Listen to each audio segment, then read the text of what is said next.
Welcome back to Touring History, because let's be honest, you're really procrastinating, and this quick podcast is here to help. I'm Lane. And I'm Dave, and I'm a super procrastinator. We're here to help you waste time, talking about the things that from time to time long ago happened. And who knows? Maybe you'll chuckle a few times. Hey, but no guarantees there. Today is May 13th, 2025, if you can believe it. And as always, we're looking back at all the significant things that happened on this day throughout history. It's kind of like having dinner with a really old relative who won't stop talking, and occasionally they say something interesting. Yeah, that's right, Lane. May 13th is quite the historical roller coaster. Ooh, roll your R's, That's Dave. right. There are Ah. colonial settlements, religious apparitions, assassination attempts, and even some moldy burgers. Yes, that's right. This Hmm. day's seen it all. But we're always going to start out with the birthdays. So, Yes, we have an extended birthday list today. We have it divided into two sections, the classics and then the contemporary internet stars. So we'll go with the classics. Let's start with some notable birthdays. Stevie Wonder, born 1950, musical genius, 25-time Grammy winner, and the only person who can wear sunglasses indoors without looking like a total jerk. that's right. He wrote his first hit song at age bing, bing, bing, 13. Wow. I know. When I was 13, I was still struggling to write my name in cursive. They don't even do Cursive. that anymore. Who does that? What's that? What foreign language is that, Dad? Cursive. On this day in 1907, author Daphne du Maurier was born. She wrote Rebecca and the Birds, which Alfred Hitchcock later made into films that terrified generations. Ooh, and made a bundle for dry cleaners. She basically Yes. invented the psychological thriller, proving that the scariest monsters are the ones in our own heads. Yes, you don't want to see my monsters, Dave. Get out of Lane's head, quick! Ah! Yeah, unlike my Uncle Rick, who still believes the scariest monsters are government agents hiding in his shed. Rick, it's And okay. born on May 13th, 1961, Dennis Rodman. I'm a Chicagoan, so I mean, come on. He's part of that Bulls legend, NBA legend, fashion pioneer, and unofficial ambassador to North Korea. That's right, he's Kim Jong-il's favorite pal. Let's play some hoops, Yeah. man. Hmm. Man who won 5 NBA championships, dyed his hair more colors than a rainbow, and somehow became, as I said, friends with Kim Jong Un. Other Wow. notable birthdays, Lane. Yeah, May 13th is also birthday central for internet personalities. It's like a Ooh. it's like the universe decided, let's make this day for people who will eventually make money by recording themselves in their bedrooms. Scary. Starting with Twaimsy. Twaimsy? Turning 29 today, known for comedy and music content on YouTube. His videos are like what would happen if your diary came to life and started singing. Hmm. We've also got Garrett Hilbert turning 37, one of the Dude Perfect crew. For those who don't know, Dude Perfect is a group of guys that got famous by throwing things into other things from really far away. I think it was also Dirt Perfect that did that as well. When I throw things from far away, I get yelled at. When they do it, they get millions of subscribers. Yeah, I wish we had Hmm. those. Life isn't fair, Lane. It's not. It isn't. The Harry's twins, Jack and Finn, turned 31 today. They Wow. started as teenage heartthrobs and evolved into serious documentary filmmakers. That's like if Justin Bieber suddenly became Ken Burns. Yeah, not going to happen. We've also got Alanzoka turning 34, a Brazilian gaming streamer who gets paid to scream at video games. I could do that. My dad used to Yeah. yell at the TV during football games for free. Clearly, he was born too early.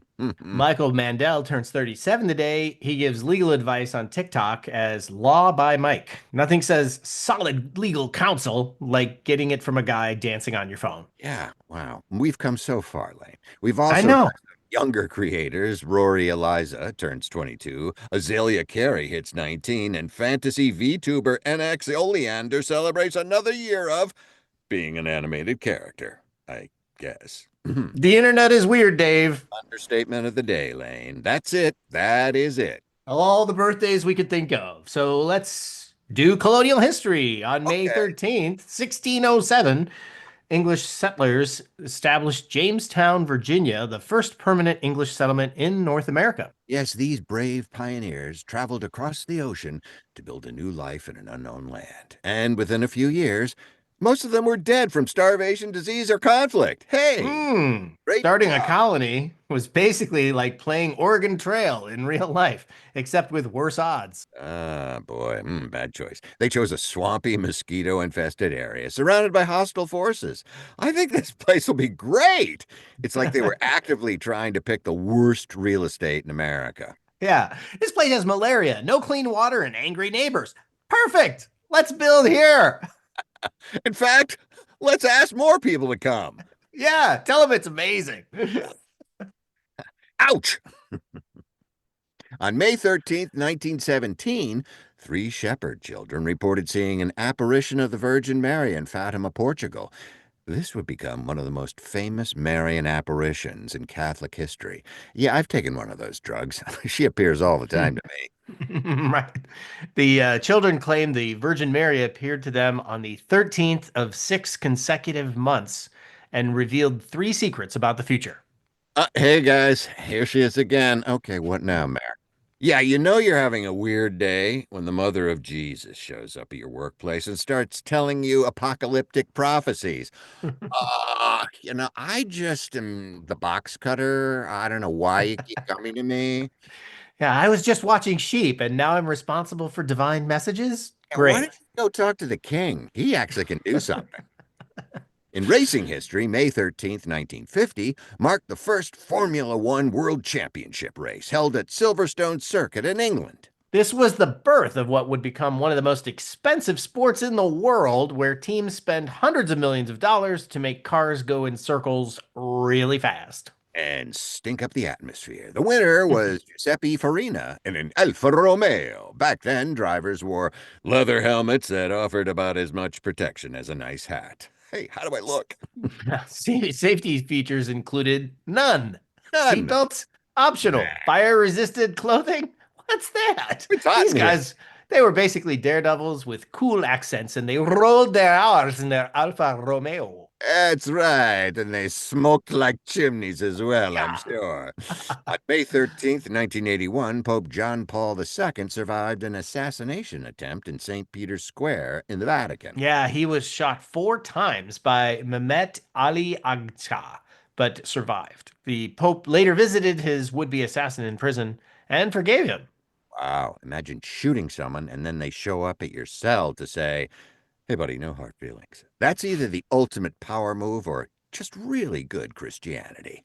Yeah, maybe both. The Both? Pope credited Virgin Mary with saving his life, noting that the assassination attempt occurred on the anniversary of that first apparition at Fatima.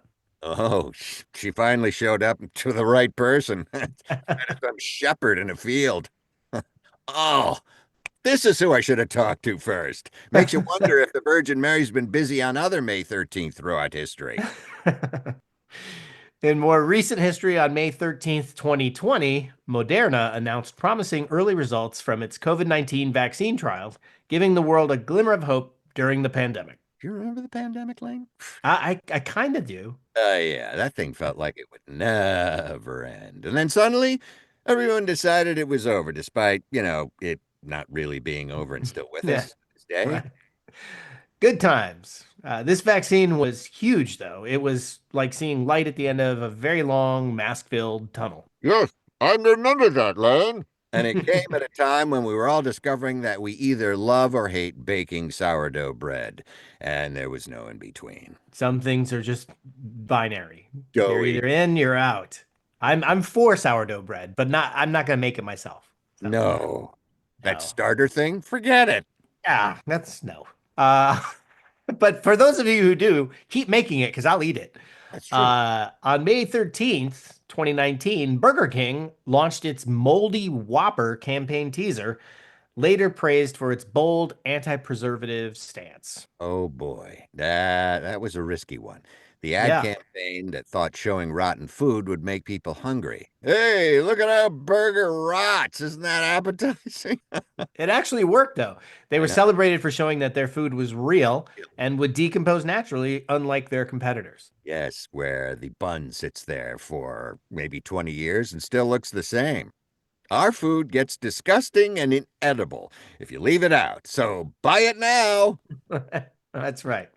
And on May 13th, 2013, Oreo won a Webby Award for their quick thinking dunk in the dark tweet during the Super Bowl blackout. Webby Award. Never heard of one of those. Oh, we're This going to win one, Dave. We're going to I win one. win more than one, pal. This was the tweet that launched 1,000 social media marketing departments. Suddenly, every brand was trying to be funny and relevant during live events. Let's do that. Now we can't have a single national event without brands jumping in with their hot takes. The presidential assassin would pair perfectly with an ice cold Sprite.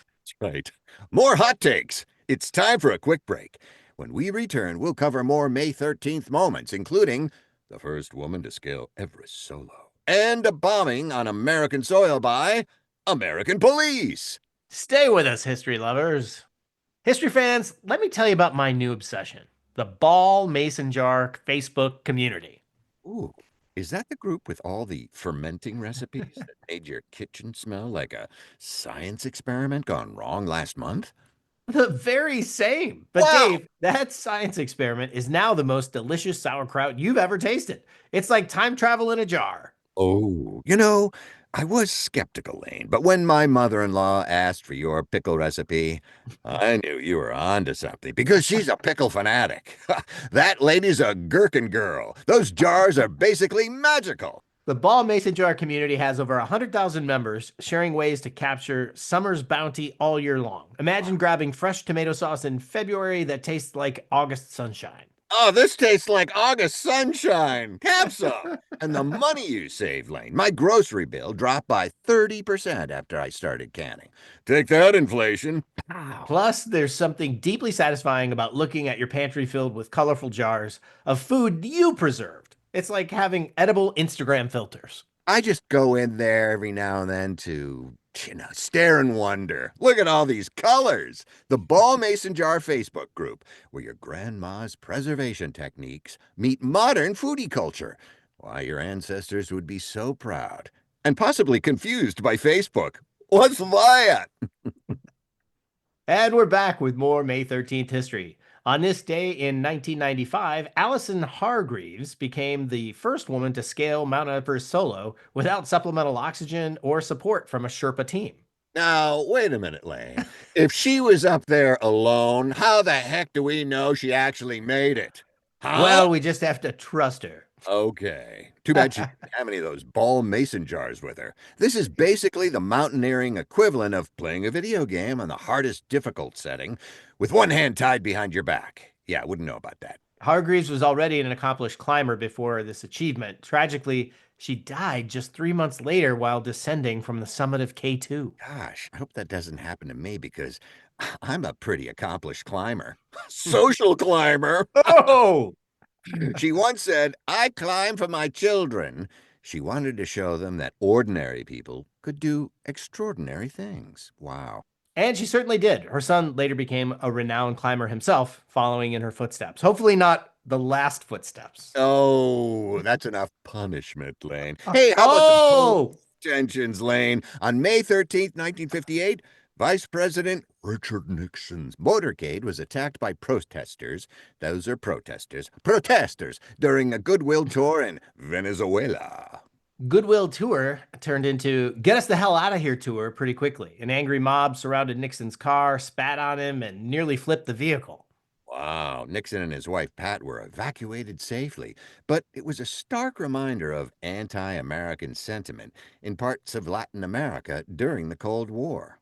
Well, I'm glad there's no anti American sentiment happening today. That's true. Nixon kept his cool throughout the ordeal, which probably helped prepare him for all the people who would hate him later as a president. Ooh, good point, Lane. On May 13th, 1972, and this day, terrorists hijacked Sabina Flight 571. The next day, Israeli commandos, including future Prime Ministers Ehud Barak and Benjamin Netanyahu, successfully rescued the hostages. It's pretty wild that two future prime ministers were part of the same commando team. It's like if Obama and Bush had been in the same Navy SEAL unit. Oh, yeah, two alpha guys. Hey, let me go first. All right. You go first. The operation was called Operation Isotope, and it became a model for future hostage rescues.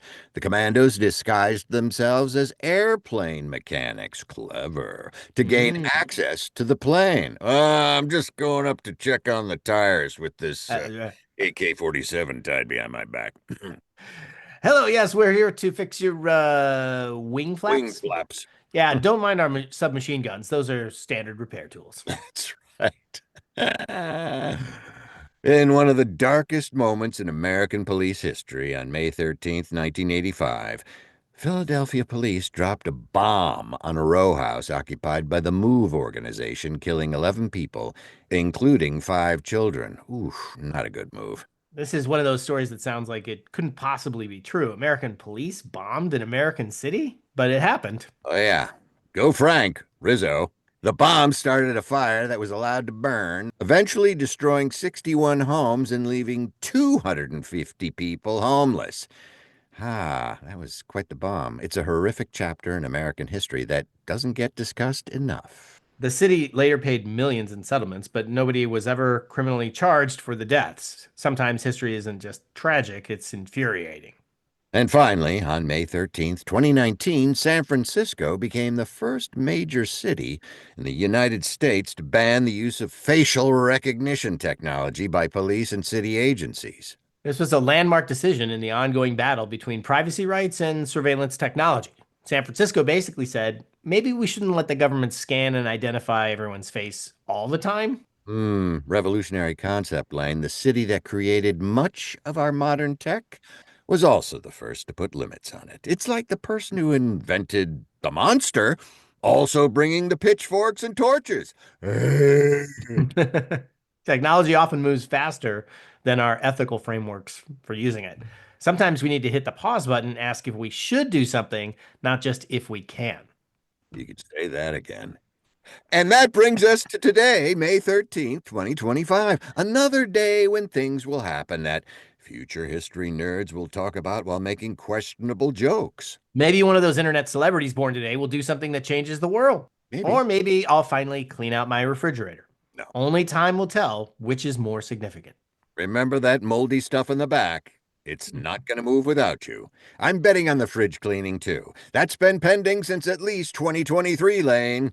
I know. That's all the time we have for today's tour through history. I'm Lane. And I'm Dave, reminding you that history is just us stumbling forward, occasionally looking back to see how far we've tripped. Join us next time on Touring History, where we'll continue to pretend we understand the complexities of human civilization.